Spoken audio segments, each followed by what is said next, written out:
الحمد للہ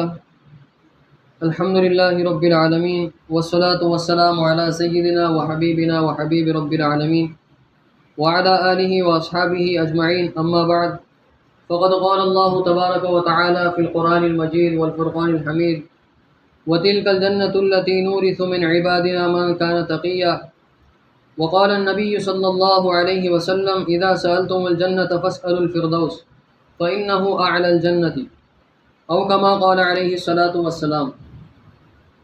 جو آیت مبارکہ آپ کے سامنے پڑھی گئی اس کا ترجمہ ہے، اور یہ وہ جنت ہے جس کا ہم اپنے بندوں میں سے اس شخص کو وارث بنائیں گے، اور اس کو ہم وہ جنت دیں گے جو اللہ تبارک و تعالیٰ سے ڈریں گا اور پرہیزگاری اختیار کریں گے۔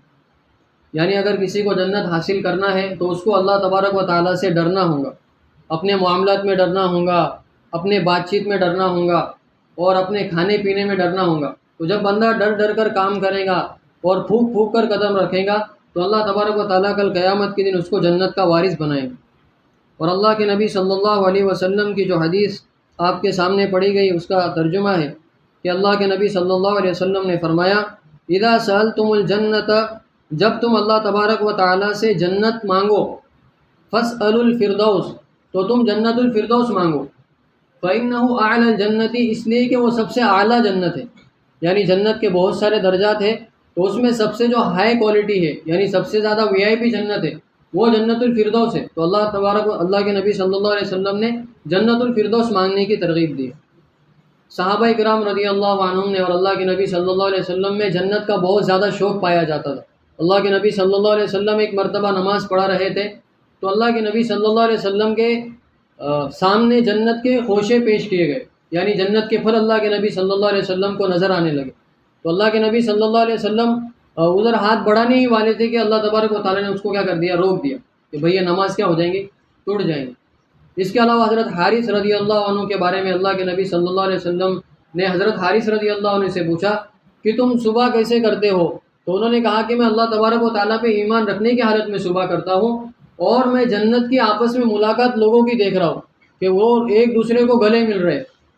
یعنی اللہ تبارک و تعالیٰ، آج تو گلے ملنے میں بہت تعامل ہوتا ہے، بہت سوچتے ہیں، پہلے تو سلام کرنے کے لیے سوچتے۔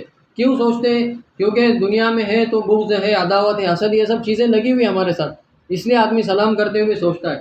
لیکن جب اللہ تبارک و تعالیٰ جنت میں ڈالیں گے تو قرآن کریم میں آتا ہے وَنَزَعْنَا مَا فِي صُدُورِهِم مِّن غِلٍّ، کہ چھوٹی سی اگر کسی کے بارے میں کسی کے دل میں کوئی بات ہوں گی، اللہ وہ سب نکال دیں گے، ایک ایک بات کھرچ کے نکال دے گا، اور دل ایک دم پیور اور پاک صاف ہو جائے گا، کسی کے بارے میں دل میں کچھ بھی نہیں رہے گا۔ وہ تو لوگ کیا ہوں گے، متکئین علی سرر متقابلین، کہ ایک دوسرے کے سامنے تختوں پہ بیٹھے ہوئے ہوں گے، لیکن ایک بھی دوسرے کو برا نہیں سمجھیں گے۔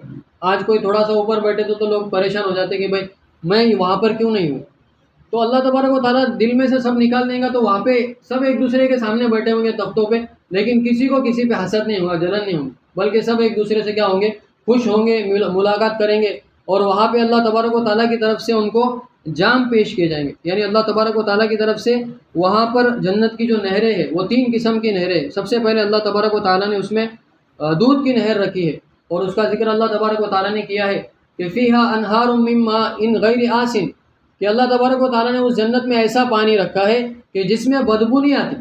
آج اگر پانی کو بہت دن تک رکھو تو اس میں وہ ہرا کلر کا وہ چیز پیدا ہو جاتی ہے، اس کے علاوہ اس میں بدبو آنا شروع ہوتی ہے۔ تو اللہ تبارک و تعالیٰ نے جنت کا ایسا پانی رکھا ہے کہ اس میں بدبو ہی نہیں آئی۔ وَأَنْهَارٌ مِّن لَبَنٍ لَمْ يَتَغَيَّرْ طَعْمُهُ، اور ایسا دودھ رکھا ہے کہ اس کا مزہ کبھی خراب نہیں ہوگا۔ جیسے تازہ دودھ نکالو تو اس کا مزہ الگ ہے، اور اس کو گرم کرو تو اس کا مزہ بدل جاتا ہے، اور 1-2 دن رکھو تو مزہ اور بدل جاتا ہے۔ لیکن جنت کے دودھ کی کوالٹی اور جنت کے دودھ کا ایسا انتظام ہے کہ اس کے دودھ میں چینجنگ ہی نہیں، یعنی آپ بس پیتے رہو اور وہی ٹیسٹ آپ کو آئے گا۔ پھر اس کے بعد اللہ تبارک و تعالیٰ نے فرمایا وَأَنْهَارٌ مِّن لَبَنٍ لَمْ يَتَغَيَّرْ طَعْمُهُ وَأَنْهَارٌ مِّن خَمْرٍ لَذَّةٍ لِّلشَّارِبِينَ، اور اللہ تبارک و تعالیٰ وہاں پہ شراب کی نہریں بھی بنائی رکھی، یعنی وہ شراب ایسی نہیں ہوں گی کہ اس سے سر میں درد آنا شروع ہو جائے۔ لا يُصَدَّعُونَ عَنْهَا وَلَا يُنزِفُونَ، کہ جنت کی شراب ایسی نہیں ہوگی کہ اس سے سر میں درد آنا شروع ہو جائے۔ آج کی اگر ہماری شراب لو تو 2 گھٹ بھی اگر کوئی پی لے تو سارا دن اس کے سر میں کیا ہوتا رہے گا، درد ہوتا رہے گا۔ کیونکہ وہ شراب بنی ہی گندی چیز سے. لیکن اللہ تبارک و تعالیٰ نے جو شراب بنائی ہے اپنے بندوں کے لیے وہ پاکیزہ شراب ہے، اور اس پہ مہر لگی ہوئی یعنی سیل پیک ہے وہ. تو اللہ تبارک و تعالیٰ ہمارے جانے کے بعد اس کو کھولیں گے. یہ شراب ہے. اس کے بعد وانہار من عسل مصفا، اللہ تبارک و تعالیٰ نے وہاں پہ شہد کی نہریں بھی بنائی. یعنی انسان کو شہد بھی مرغوب ہوتا ہے تو اللہ تبارک و تعالیٰ نے وہاں پہ وہ طاقت کی چیز شہد کو بھی رکھ دی کہ جتنا انسان چاہے شہد کی نہریں پیتا رہے اور اپنے مزے اڑاتے رہے. اور اس کے علاوہ شراب کے بارے میں 3 چیزیں ہیں کہ سب سے پہلے تو کچھ لوگ تھوڑے سے نیک ہوتے ہیں کبھی کبھی مسجد میں آنے والے، تو اللہ تبارک و تعالیٰ ان کو ایک آفر دے رہے کہ بھائی وہ لوگ کیا کریں گے، خود کے ہاتھ سے شراب لے کے پئیں گے. یعنی وہاں پہ شراب وغیرہ رکھی ہوں گی تو خود کے ہاتھ سے لے کے شراب پئیں گے. کچھ لوگ وہ ہوتے ہیں جو پابندی سے آنے والے ہوتے ہیں تو اللہ تبارک و تعالیٰ ان کو فرشتوں کے ذریعے سے شراب پلائیں گے کہ بھائی یہ تو آنے والے ہیں، یہ تو یعنی پابندی سے آتے ہیں، تو پابندی سے آنے والوں کے واسطے اللہ تبارک و تعالیٰ فرشتے مقرر کریں گے اور فرشتے ان کو شراب پلائیں گے. اور کچھ لوگ وہ ہوتے ہیں جو اپنی جان تھکا دیتے، یعنی عبادت میں اور اللہ تبارک و تعالیٰ کی ذکر میں تلاوت میں. اللہ والوں کو دیکھو